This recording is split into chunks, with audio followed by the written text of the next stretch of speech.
Vamos para Marcos, capítulo 15, versículo 25 em diante, que diz assim: eram 9 horas da manhã quando o crucificaram. Que horas era, gente? 9. E assim estava escrito na acusação contra ele: Rei dos Judeus. Com ele crucificaram 2 ladrões, um à sua direita, outro à sua esquerda, e cumpriu-se a escritura que diz: ele foi contado entre os transgressores. Os que passavam lançavam insultos, balançando a cabeça e dizendo: ora, não é você que destrói o templo e reedifica em 3 dias? Desça da cruz e salve-se a si mesmo. Da mesma forma, os chefes dos sacerdotes e os mestres da lei zombavam dele entre si, dizendo: salvou os outros, mas não é capaz de salvar a si mesmo? O Cristo, o Rei de Israel, desça da cruz para que vejamos e creiamos. Os que foram crucificados com ele também o insultavam. E houve trevas sobre toda a terra, do meio-dia às 3 horas da tarde. Por volta das 3 horas da tarde, Jesus bradou em alta voz: Eloi, Eloi, lama sabachthani, que significa: meu Deus, por que me desamparastes, ou por que me abandonaste? Se você ama a palavra de Deus, diga: eu amo a Bíblia. Enquanto você ainda está em pé, geralmente eu leio 2 textos. Hoje eu não quero ler 2 textos, eu quero cantar o segundo. O título da minha mensagem é Mensagem da Cruz. A cruz não foi um momento, a cruz é uma mensagem. Será que você sabe cantar? Vamos? De cruz se erigiu, nela os dias surgiu, como emblema de ver. Instrumentos bem baixinhos, eu quero ver esse coral bonito assembleando. Vai. Mais contente. Divide a voz aí que você sabe. Olha essa harmonia. Porque nela Jesus deu a vida. Por quem? Cador. Cante bem alto. Sim, eu amo a... Aleluia. Até morrer.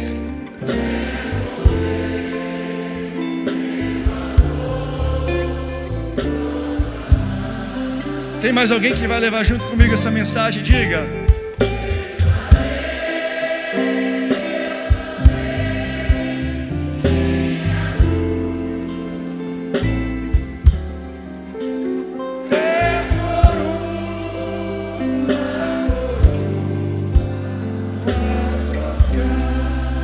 Você pode tomar o seu assento louvando a Deus.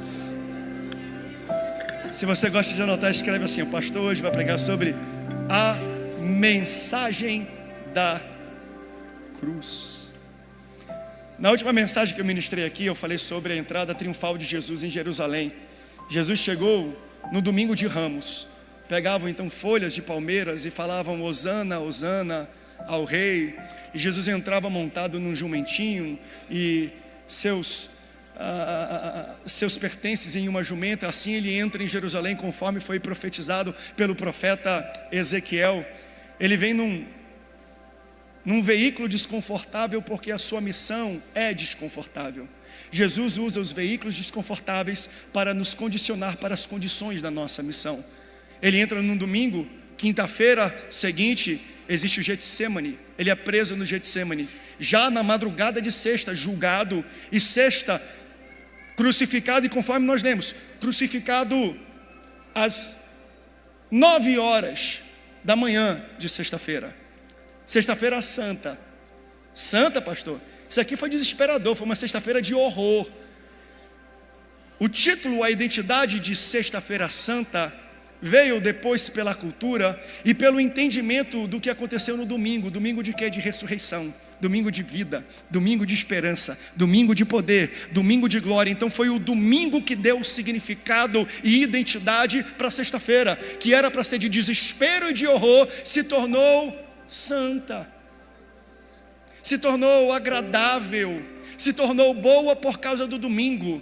O que nós vivemos hoje em nossa vida só vai ter significado quando chegar domingo.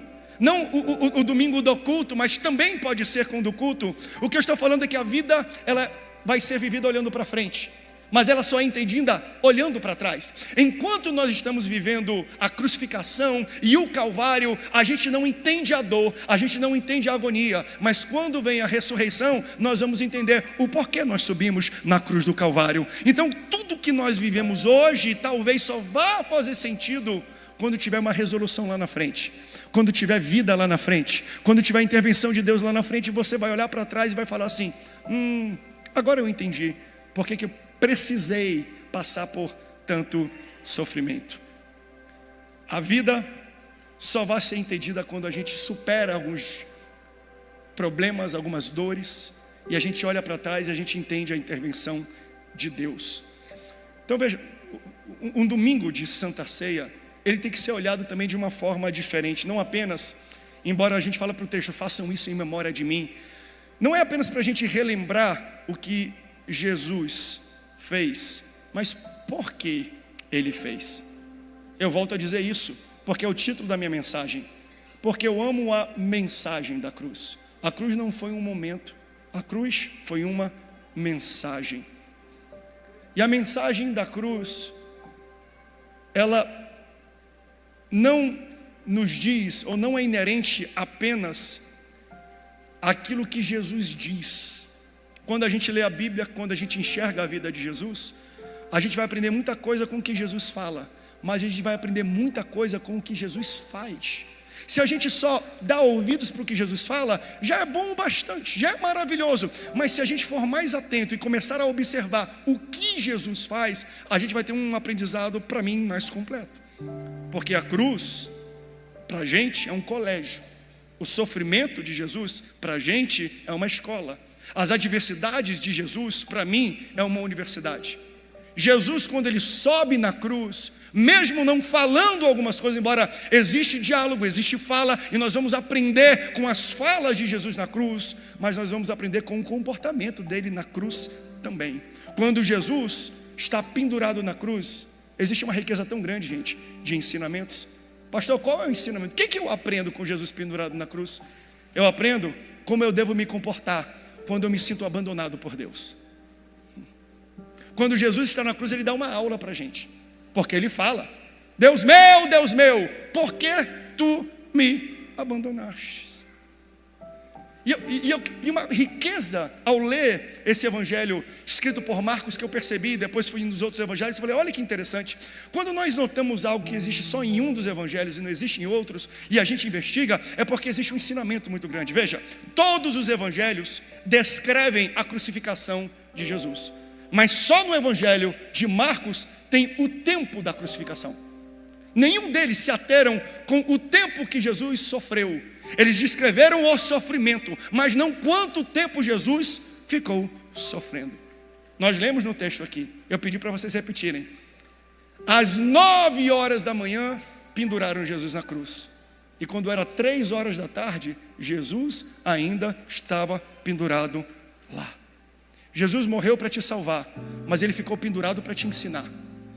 Então veja, o fato dele subir na cruz é para demonstrar o seu atributo de redentor, mas o fato dele perdurar e permanecer na cruz mostra e nos ensina o seu atributo de rabino. Ele é redentor porque ele te salva, mas ele é rabino porque ele te ensina. Então quando Jesus sobe na cruz, ele não sobe puramente para te salvar, mas ele permanece lá para ele ensinar para vocês algumas coisas. Que coisas? Como eu devo me comportar em tempos que eu me sinto abandonado por Deus.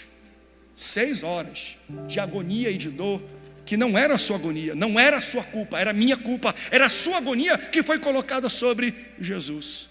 Mas ele fica lá porque ele quer, além de me salvar, gente, ele quer nos ensinar. Ele teve que ir para a cruz e ele ficou pendurado. E ao ser pendurado, ele me ensina porque ele poderia ter saído antes, ou até, escute isso, morrido antes. O texto bíblico vai dizer: é ele que entregou a vida. Ele fala, está consumado, e ele doa, ele entrega a sua vida. Jesus na cruz cronometrou. Ele sabia muito bem quando seria o seu último suspiro. Ele escolheu quando seria o último suspiro. Logo, se ele escolhe o tempo que ele entrega a sua vida, por que ficou 6 horas? Porque se é para morrer e ressuscitar, se é para morrer pelos nossos pecados, pendura, em 15 minutos morre, pronto. Não seria também o trabalho da salvação completo? Sim, mas não o trabalho da instrução. Jesus então, ele é pendurado para salvar o meu pecado, mas ele perdura e ele escolhe o tempo de entregar a sua vida. Eu vou ficar 6 horas, eu vou ficar muito tempo, porque enquanto eu estou aqui em cima, eu quero ensinar algumas coisas para os meus filhos. Jesus propositalmente ficou de 9 da manhã até 3 horas da tarde, para que a gente olhasse para Ele, e Ele se tornasse para a gente um modelo de como nós devemos, igreja, nos comportar em tempos que nós estamos passando pela nossa cruz, que nós estamos passando pelos maiores sofrimentos da nossa vida, e como nós devemos nos comportar. Porque fala a verdade, se tem pelo menos uma pessoa verdadeira nessa igreja hoje, você já questionou a ação de Deus. Veja, eu não estou falando que você duvidou do caráter dele. Uma coisa é questionar Deus, outra coisa é duvidar de Deus. Jesus falou, meu Deus, Jesus, por que me desamparaste? É errado isso? Não. Isso aqui não é duvidar do amor de Deus. Isso aqui é questionar, já que tu me ama e eu sei, por que o teu amor não te empurrou para intervir na minha crucificação? Porque nós não questionamos o caráter de Deus, mas a gente questiona o tempo dele. Fala a verdade. Quantas pessoas já falam, pastor, Deus, eu não aguento mais. Deus, apressa-te. Deus, me ouve. Deus, por que tu não fez alguma coisa? Nós não estamos duvidando do poder de Deus, mas a gente está questionando o tempo dele. Já que tu me ama, por que teu amor não apressa? Por que teu amor não te compele a acelerar o processo de intervenção na minha vida? Não é errado a gente questionar Deus, no sentido de perguntar para eles, porque quem questiona, busca respostas e esclarecimento. Não duvidar, porque quem duvida, coloca em xeque o seu caráter. Quando eu leio a Bíblia, eu vejo pessoas que questionam para buscar entendimento. Senhor, estou sofrendo, e eu não sei porquê, eu não sei há quanto tempo, mas eu ainda creio em Ti. Senhor, eu não sei porque Tu não está fazendo nada, mas eu ainda creio em Ti. Por que Tu me abandonou? Por que Tu me desamparou? Duvidar, por outro lado, é quando a gente mede o caráter de Deus pela régua das nossas circunstâncias. É só você abrir a Bíblia. Jó vai dizer assim, Senhor, por que eu nasci? Aí um tempo depois ele fala, antes eu te conhecia só de ouvir falar, mas agora os meus olhos te veem. Davi falou, até quando, Senhor? Mas depois de um tempo ele também falou e cantou, bendize a minha alma ao Senhor.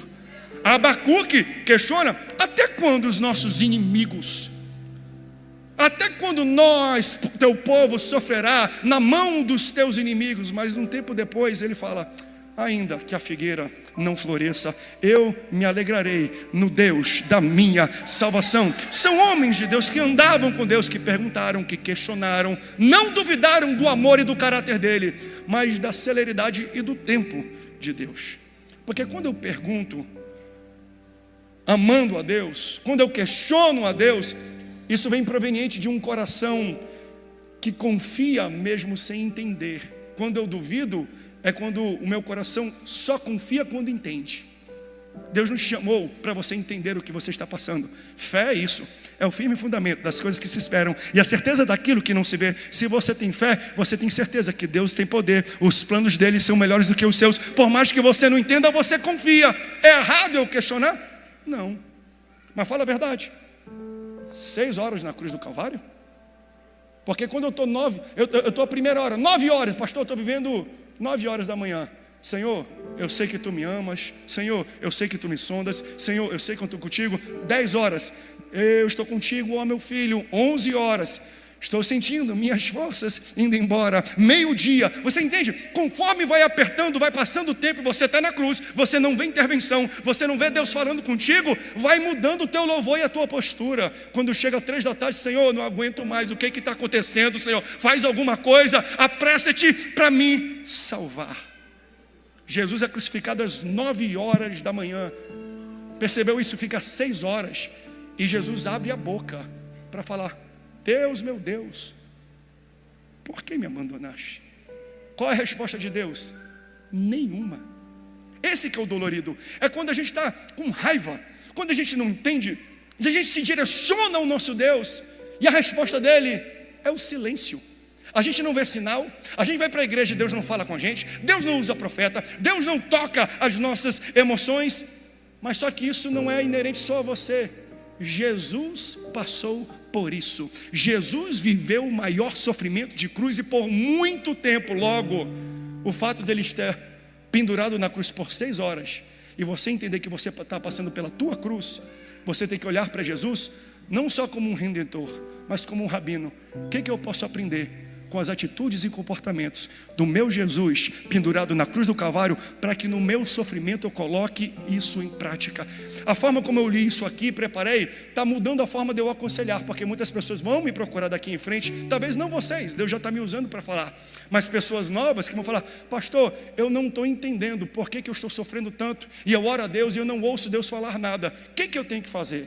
Uns diriam: tem que aumentar o dízimo, ou você vai ter que fazer a campanha, ou você vai ter que vir 7 dias, ou comprar o livro dos 7 passos, ou fazer aquele curso, ou ir para aquele local, ou visitar a Terra Santa. Pessoas vão dar passos externos para você conquistar um entendimento interno de um sofrimento. Sabe o que eu diria para você?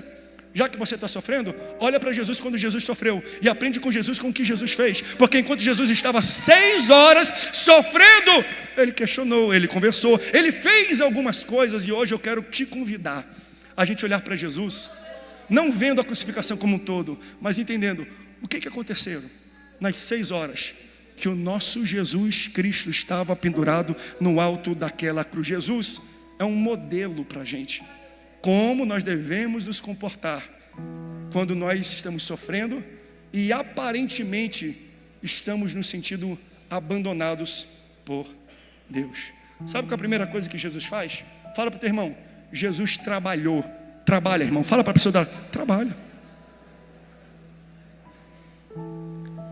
Ele estava em dor, ele estava em sofrimento. Aí quando ele olha, tem um ladrão do lado. O que ele faz? Ele faz um apelo, que nem a gente faz aqui. Já que eu estou nessa cruz, eu não vou fazer dessa cruz um instrumento de morte, eu vou fazer dessa cruz um culto de altar. Tem um apelo aqui. Quem quer aceitar Jesus? Porque Jesus olha para o lado e fala assim: ainda hoje estarás comigo no paraíso. Você entende? Ele está vivendo um momento de dor e sofrimento, e mesmo assim ele está pregando, mesmo assim ele está ministrando a quem está do lado dele. Então, se Jesus não fosse para a cruz, o ladrão não iria para o céu. Ah não, você não está entendendo. Se Jesus não tivesse pendurado naquele alto, aquele homem não seria alcançado por ele. Uma pessoa, uma alma deixaria de entrar no céu se Jesus deixasse de sofrer na cruz, porque Deus usa a tua dor para alcançar o teu destinatário. Se você está passando por um momento de sofrimento e de dor, Deus usa isso para te colocar na proximidade de pessoas que precisam ouvir a mensagem do teu testemunho, a mensagem da tua vida e aquilo que você passou. Mas você vai entender que o diabo vai usar a agonia da dor para fazer você desistir da missão. Está doendo demais, eu não aguento mais, eu vou embora, eu vou chutar o pau da barraca, eu vou desistir, eu vou largar tudo, porque ele vai usar a agonia da dor para você desistir. Só que quando eu olho para Jesus, que estava agonizando, que estava doendo, ele não desiste na dor. Sabe o que ele faz? Ele trabalha mesmo com dor. O que eu tenho que fazer no meu sofrimento? Trabalha, mas está doendo. Trabalha, sabe por quê? E aí Deus me deu essa revelação: porque o alívio da tua dor vem através do teu trabalho. Está doendo? Enquanto você exerce a sua missão, Deus vai dando alento para o teu coração. Deus vai tirando a dor, vai tirando a agonia, vai tirando o espinho, vai tirando o incômodo. Enquanto eu trabalho, logo, está com dor, trabalha. Está dolorido, trabalha. Está sofrendo, trabalha. Vai para a casa do Senhor. Pastor, eu cantava, mas está doendo, não vou. Continua cantando, continua louvando, dobra. Pede para o pastor, pede para o líder: deixa eu cantar em todos os cultos. Por quê? Porque no meio do teu sofrimento é a maior oportunidade de trabalho. Trabalhe para o Senhor enquanto você está vivendo o seu maior momento de cruz. O nosso alívio está no trabalho, porque o trabalho é uma forma de eu ter revanche com aquele que me colocou ali. quer esfregar na cara do capeta, trabalha no local onde ele quis te crucificar. Capeta, já que tu me colocou nessa cruz, eu vou pregar e eu vou ganhar almas aqui em cima. Já que tu me quer nessa situação, é nesse poço, é nessa prisão que eu vou continuar trabalhando, porque o meu alívio está na execução da minha missão. Paulo e Silas na prisão são um exemplo disso. Que eles foram presos não, foram primeiro perseguidos, depois presos, depois açoitados. Eles foram humilhados, depois amarrados e colocados numa prisão. Aí quando chegou meia-noite, os dois presos amarrados, todo cheio de ferida, todo chicoteado, um olhou para o outro e falou: e agora que a gente está preso, o que a gente faz? Ele: vamos trabalhar um pouquinho, né? Vamos fazer o que a gente faz? Então faz uma oração para iniciar o culto, e depois eu puxo um louvor aqui, e a gente começa a cantar, e vamos fazer um culto aqui, porque Deus nos chamou para trabalhar pregando a sua mensagem.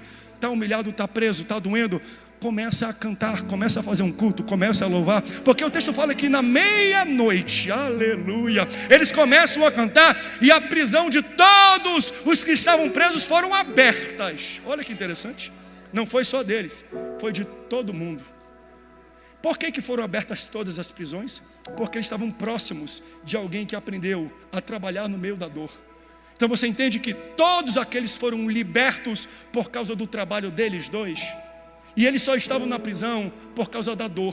Logo, a dor deles colocou eles no local onde os destinatários precisavam. Enquanto você está preso, você canta e você vai libertar pessoas que estão presas. Pastor, como é que eu, doente, tenho que impor as minhas mãos e orar por alguém por cura? Logo, eu precisando de cura. É que Deus está te ensinando a trabalhar no meio da tua dor. Deus vai te ensinar e vai te usar a curar pessoas quando você precisa de cura, a dar prosperidade para os outros enquanto você precisa de prosperidade, a abençoar vidas enquanto você está precisando ser abençoado. Eu olho para Jesus, gente, sofrendo na cruz. O que ele vai fazer? Eu vou trabalhar. Pessoas serão libertas porque você está próxima delas. Pastor, está doendo, mas se você trabalhar, Deus vai te usar para libertar pessoas que estão enjauladas e estão presas, porque a cruz me conduz para um local onde pessoas precisam de libertação. Olha que loucura. Jesus aparentemente preso numa cruz traz libertação para quem estava preso também. Logo ele precisando. Já que você liberta todo mundo, já que você destrói e constrói o templo, por que você não se liberta? Porque a minha missão é libertar os outros. Essa cruz que você está passando, Deus está falando: trabalha no meio da tua dor e do teu sofrimento, porque Jesus nos ensinou. A cruz, a dor, vai me empurrar para a proximidade de pessoas que precisam do meu dom. Quando eu olho para a vida de José, eu vejo isso. Alguém que a dor o empurrou para um local que ele precisava exercer o dom. Você conhece a história de José. Ele era preferido do seu pai, ele demonstrava isso, seus irmãos tinham inveja, o jogaram no poço, ele foi pego, vendido como escravo, caluniado na casa do patrão, e aí o patrão colocou na prisão, e enquanto ele está na prisão, veja um menino brilhante, um menino admirado pelo seu pai, um menino que foi bem cuidado. Tudo que ele viu na vida dele foi rejeição de dentro da família, foi calúnia das pessoas que ele ajudava a prosperar. Ele estava vivendo talvez o pior momento da sua vida na prisão de Faraó. Só que na mesma prisão de Faraó tinha um copeiro e um padeiro. E o que eles fizeram? Tiveram um sonho. E qual era o dom dele? Revelação de sonho. Então ele falou: o teu sonho significa isso e o teu sonho significa isso. Ele estava com dor, mas ele começou a executar o seu dom. O que ele aprendeu? No meio da minha dor, eu vou trabalhar.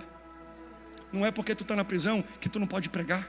Não é porque tu está nessa cruz que você não pode servir a Deus com o dom que Deus te deu. Pessoas precisam do seu dom. Mas pastor, eu que preciso ser liberto. Ele primeiro vai usar o teu dom para libertar os outros, e depois ele vai trazer a intervenção que você tanto precisa. Está em dor, trabalha. Por quê? Porque José fez isso, porque Paulo e Silas fez isso, e porque Jesus na cruz fez isso. Eu estou crucificado, mas não é a cruz que vai impedir aquilo que eu posso fazer aqui. Deixa eu profetizar sobre a tua vida. Está na cruz, prega. Está doendo, trabalha. Não desiste. Deus tem algo extraordinário por trás da missão que Ele colocou e confiou na tua mão. E Jesus é um modelo disso. Enquanto eu estou crucificado, eu vou trabalhar. Deus manda dizer para algumas pessoas aqui: você acha que eu posso usar só o teu dom? Mas eu sou especialista em usar a tua dor. Você não tem ideia o quanto a sua dor pode ser um testemunho de transformação na vida de pessoas. Você canta muito bem, glória a Deus, aleluia, mas às vezes a dor que você viveu vai falar mais alto do que a voz que você canta.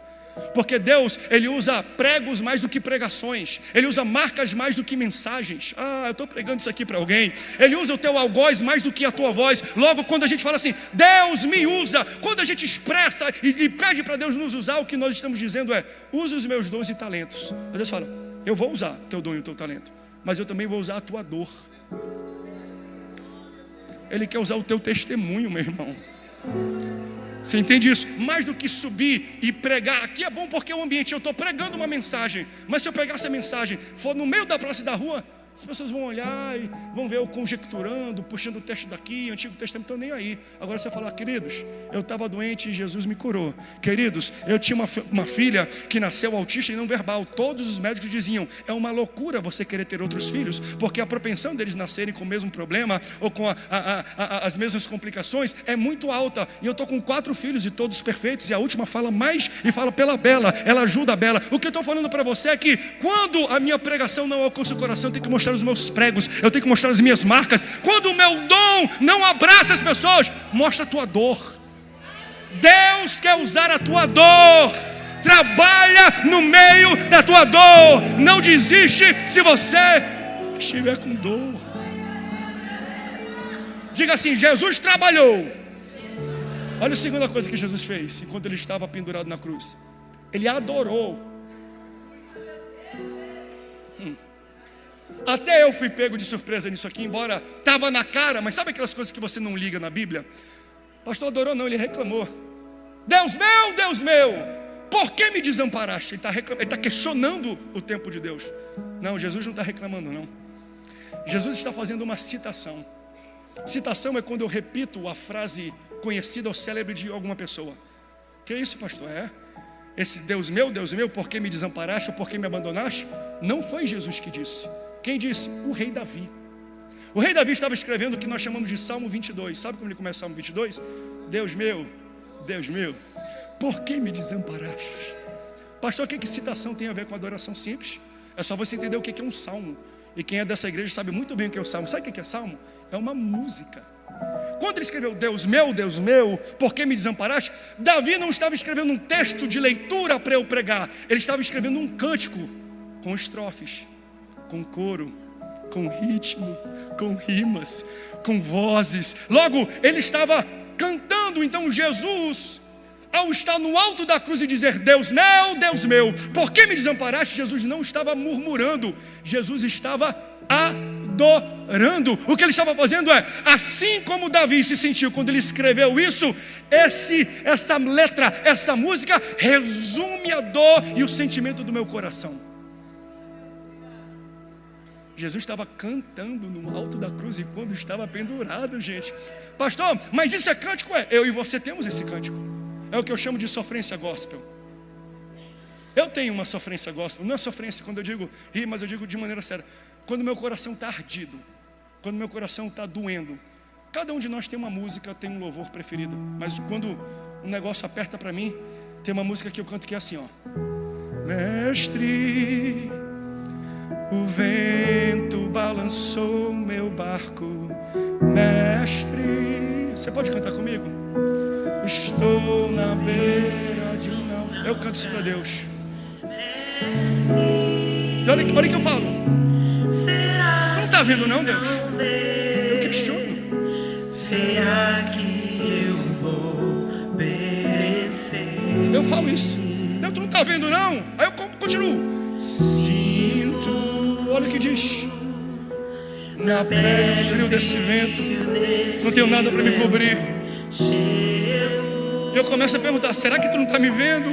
Acredito que não estás me vendo. Aí alguma coisa acontece, olha o que acontece. Estás magoado. Ele está ali, meu irmão. Ele está ali. Na proa do meu barco a dormir. Aí quando chega 3 da tarde, olha o que acontece. Eu sei que não estou só. Se já posso crer que amanhã vai ser. Olha a mudança que Deus faz quando intervém. Cante. Só porque estás comigo.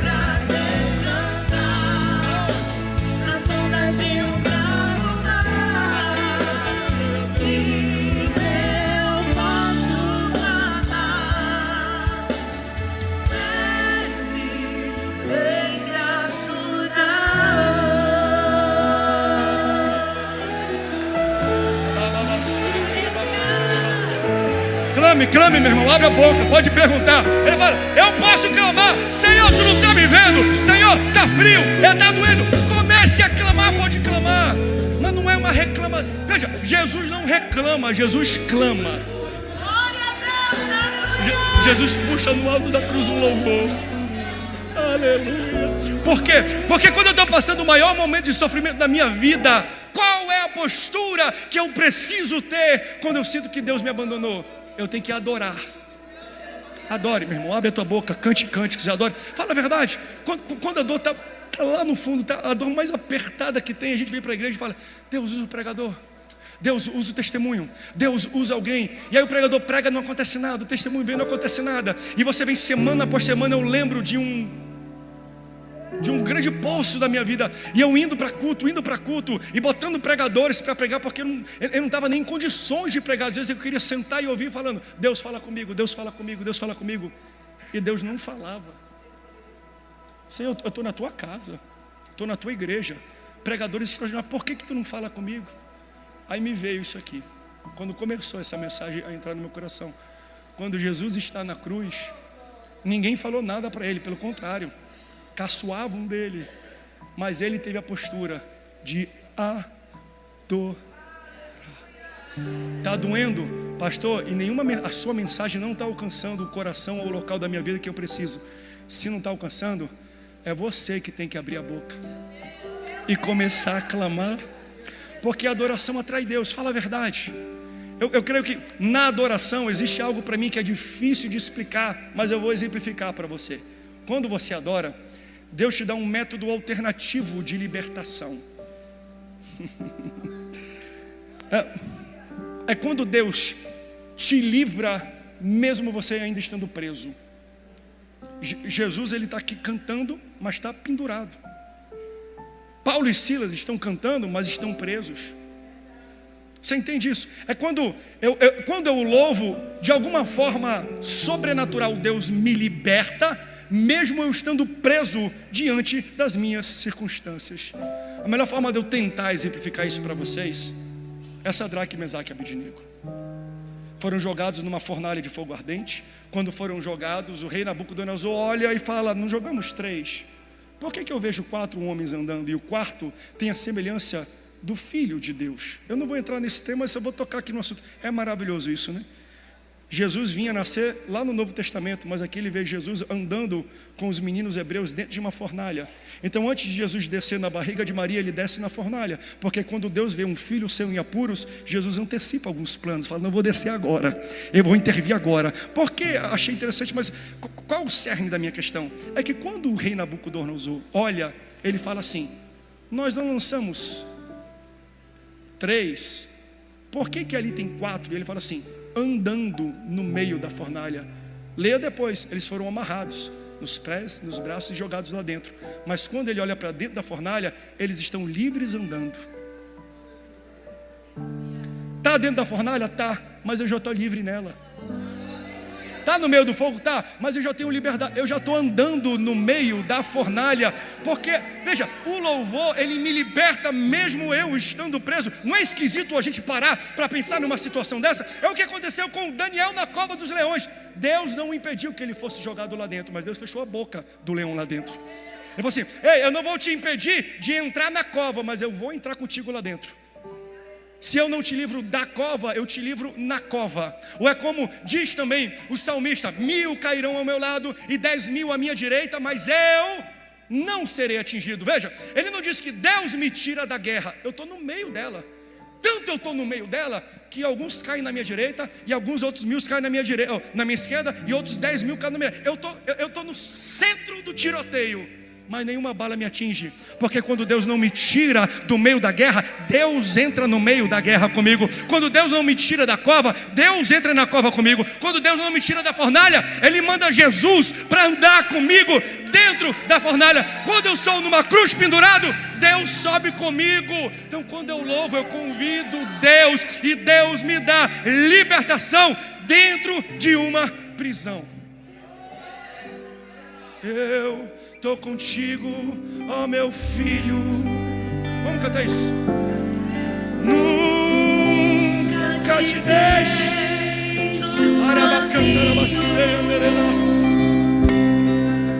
Sou um Deus que dos filhos sempre velo muito. Ele cuida da gente, ele está dizendo isso. Que teologia boa desse hino. Já chegou 3 da tarde, ele não esquece não. Olha o que ele manda te dizer. Não desce da cruz não, não desiste não. Eu estou contigo. Pode parecer que eu estou atrasado, mas não estou não. Eu sou um Deus que te guardo. Você pode cantar isso para alguém?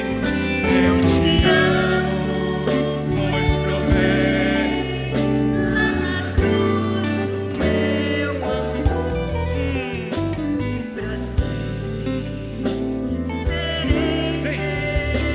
Olha essa parte, essa é a minha favorita. 1000 cairão ao meu lado, 10 à minha direita. Olha o que ele diz.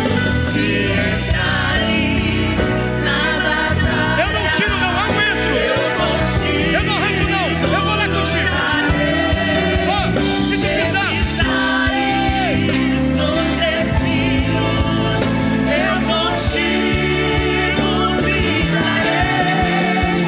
Não te deixo, meu filho, seja onde quer que andar, ao teu lado para te guiar. deixa eu profetizar sobre a igreja Assembleia de Deus. Terão guerras que Deus vai entrar. Batalha, Deus vai entrar. Luta, Deus vai entrar. Atrito, Deus vai entrar. Ele não nos retira do problema, mas Ele garante a presença. Ele não te tira da guerra, mas Ele te guarda no meio dela. Porque quando eu louvo, Deus não me tira da cruz, mas Ele me dá liberdade nela. Eu estou tão livre na cruz, que aquilo que chamam de reclamação, não, eu estou louvando. Eu canto na cruz, eu trabalho na cruz, eu louvo na cruz, eu ando na cruz. Eu estou na fornalha, mas eu estou andando, eu estou sapateando. Ali criou um sapatinho de fogo, não é? Porque eles estavam sapateando no meio do fogo, porque mesmo dentro, presos na fornalha, eles tinham liberdade. Aleluia. Então, meu irmão, Deus me trouxe hoje com essa mensagem para 2 coisas. Primeiro, uma coisa que é muito necessária. Eu estava conversando com meu pai, ele me deu esse toque, e eu já estou entregando aquilo que o nosso pastor nos trouxe. Ele falou: André, a igreja nos dias de hoje, ela ensina os crentes a crescer, a prosperar, a louvar, a cantar, a marchar, a progredir, a tomar posse, a governar. Mas nós estamos em falta com um ensinamento. O quê? Nós não estamos mais ensinando a igreja a sofrer. Aleluia. E haverão dias de sofrimento, gente. Por quê? Porque Jesus sofreu. Se o nosso Cristo, o nosso Salvador, o nosso Senhor, o nosso mentor, seja lá o que você queira chamar, ou você entende como Jesus, Ele sofreu numa cruz propositalmente, para modelar para você como você tem que se comportar em tempos de sofrimento. Isso é tão verdade. Nós estamos aprendendo na escola bíblica dominical, Deus levando o profeta Jeremias, e Deus dá uma dura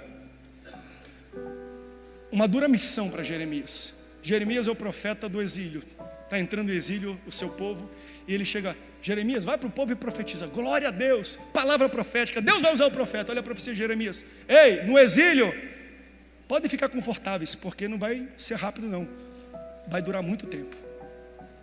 Já pensou?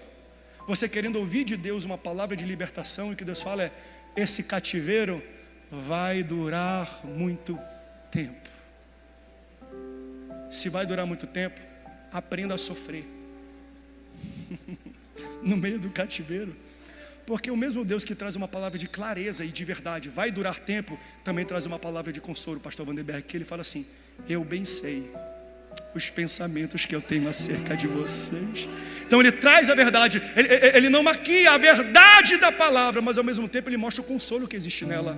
Vai demorar, vai ter um cativeiro, vocês vão sofrer, mas eu bem sei o plano que eu tenho por trás disso. Vocês estão na sexta-feira santa, mas terá o domingo de ressurreição. Vocês estão começando às 9 horas da manhã, mas vai chegar às 3 horas da tarde, quando tu será tirado. Vai ter um tempo de sofrimento, mas vai ter ressurreição no domingo de manhã. Igreja, aprendamos a sofrer. O pastor Ribeiro profetizou há 2 ou 3 cultos atrás, e eu recebi essa palavra, e quando Deus usa esse homem, eu pego, porque ele falou: se prepare, igreja, teremos um tempo de turbulência e de sofrimento. Vamos começar a aprender. Como é que eu lido com turbulência e sofrimento? Como Jesus lidou: trabalhando, adorando, e por último, para terminar, tenho 2 minutos, esperando. Jesus esperou, tanto que ele podia entregar a sua vida antes, mas falou: não, vou ficar mais um tempo. Aprenda isso. Não foram os pregos que prenderam Jesus na cruz. Jesus poderia ter saído a qualquer momento dali. A prova disso vem sendo construída desde então, desde que Jesus iniciou o seu ministério. E Satanás tenta Jesus no deserto e fala assim: está com fome, pede em pão, se ajoelha que eu te darei isso tudo. Ele faz inúmeras propostas indecentes, se assim eu posso dizer, para Jesus. Jesus as resiste. Quando acaba a resistência, anjos vêm e servem Jesus, porque ele sabe o que ele tem ao seu dispor.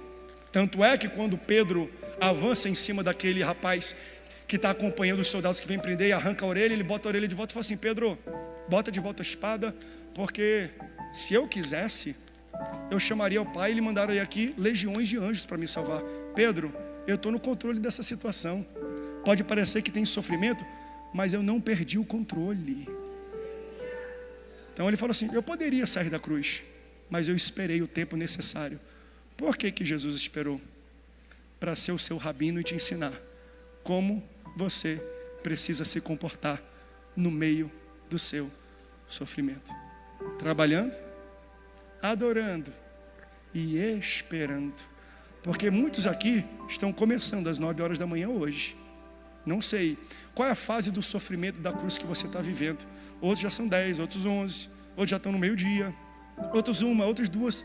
Tem gente que chegou hoje aqui, que é 3 horas da tarde. A partir de hoje, Deus decretou: acabou a cruz, acabou o sofrimento, acabou a dor, porque chegou o tempo certo, e eu vou fazer os planos que eu disse para você. Mas eu não sei em qual fase você está na sua vida. Uma certeza eu tenho: todos nós passaremos por ciclos assim. E quando nós passarmos por ciclos assim, Deus usou esse púlpito hoje para te ensinar: Jesus é o teu modelo. Não pare de trabalhar, não pare de adorar, e espere que o sofrimento, uma hora, vai chegar. Você pode ficar de pé comigo por um instante?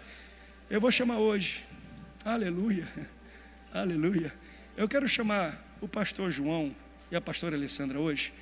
Ela é bisneta de João Vera Pellegrino. Eu lembro que nós iniciamos a festa, o pastor Jefferson, acho que a família fez a Santa Ceia, para a gente ter esse fechamento dos 84 anos de celebração da nossa igreja. Eu quero chamar também um sangue Pellegrino aqui para esse púlpito, para poder ministrar a nossa Santa Ceia. Eu vou pedir que eles subam aqui, e eu vou pedir que o coral também comece a subir junto, se puder. E enquanto eles sobem, eu já vou fazer um momento especial agora. Eu quero saber se tem alguém hoje que veio aqui nessa igreja e está se sentindo preso. Pastor, eu estou passando por essa fase aí. Eu não sei se eu estou às 9 da manhã ou às 3 horas da tarde, mas eu estou nesse interregno aí da crucificação e da saída da cruz. Eu estou sofrendo demais, e eu não estou sabendo lidar com tanto sofrimento, com tanta dor. Deus te trouxe hoje para te ensinar algumas coisas. Mas talvez você esteja falando: mas pastor, eu não consigo nem me comparar com Jesus. Como é que eu vou aprender com Jesus? Estou muito longe de Jesus. Eu estou mais para os 2 ladrões do lado de Jesus. Deixa eu falar uma coisa: até para os 2 ladrões teve oportunidade de salvação, e para você vai ter oportunidade de salvação hoje também. Porque enquanto Jesus estava lá, ele estava trabalhando. Quem sabe você veio hoje aqui e Jesus está usando a minha cruz, ele está usando a tua dor para te trazer à igreja, e usou a minha dor para estar aqui hoje, para falar para você: ainda hoje tu poderás estar com ele no paraíso. Não é que ele vai te matar hoje não, é que dá para viver paraíso na terra. A vida eterna não é só depois da morte, vida eterna é para hoje. Vida eterna é qualidade de vida. Lembra quando eu preguei sobre salvação? Em salvação tem redenção, em salvação tem regeneração, em salvação tem santificação. Você começa inúmeros processos que tem no pacote da salvação enquanto você está aqui.